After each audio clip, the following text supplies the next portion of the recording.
So let me give you an example of how I would address the question. So how do you do that in relationship to my Uncover Your Story program? Let's say it's a potential client for me who I could bring to discover and uncover their own story, just like you guys are doing.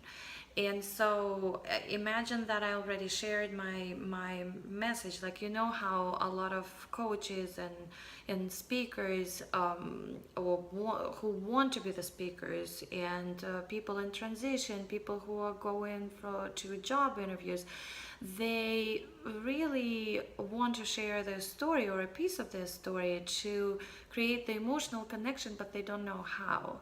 And this is when I come on board, and they go, so how do you do that? And I go, I truly believe that the power of you getting or not getting the job, and the power of you being successful at whatever endeavor you're in lies in your own story. It's just the part that is very often overlooked by people.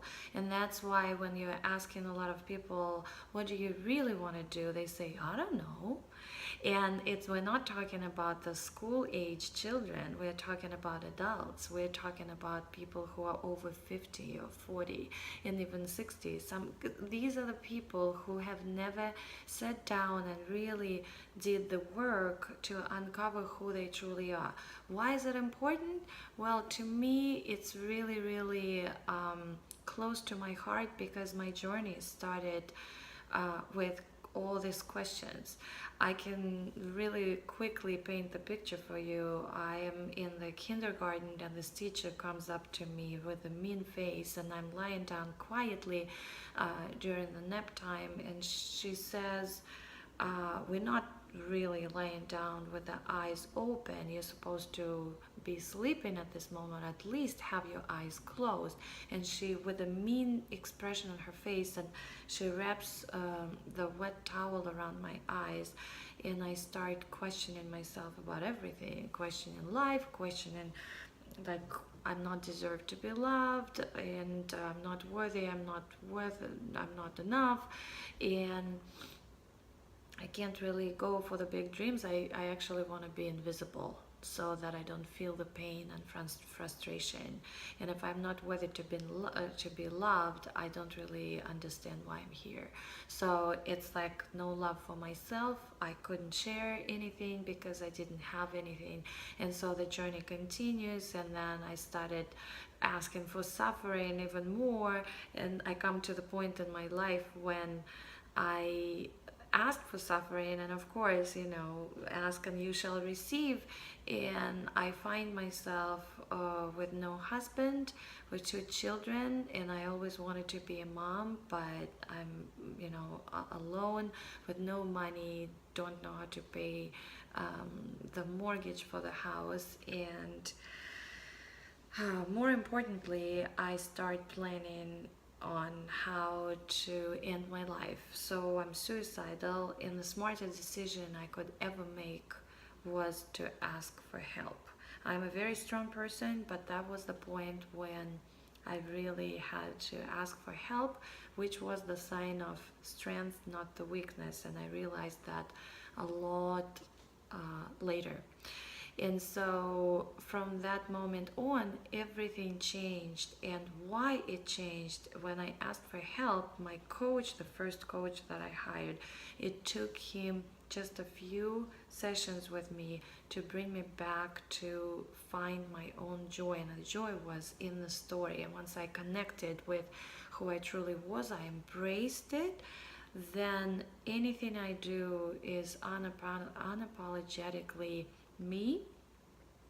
I love myself, and it's not, I hope it doesn't sound like bragging. And there's a saying, if you already did it, it's not really bragging.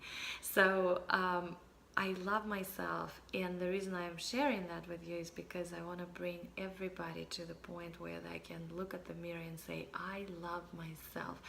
And in the program that I created, Uncover My Story, this is the first step that I do, because once you own the story, then you stop questioning what you want to do in life, why you're here, why you do what you do, what's the next step for you, and then you share your story from the heart, not to impress anybody, but from the heart to share so that somebody else's life can be inspired by yours. So I hope it was not too long for you. You can stop me anytime, but this is what I do through Uncover My Story, and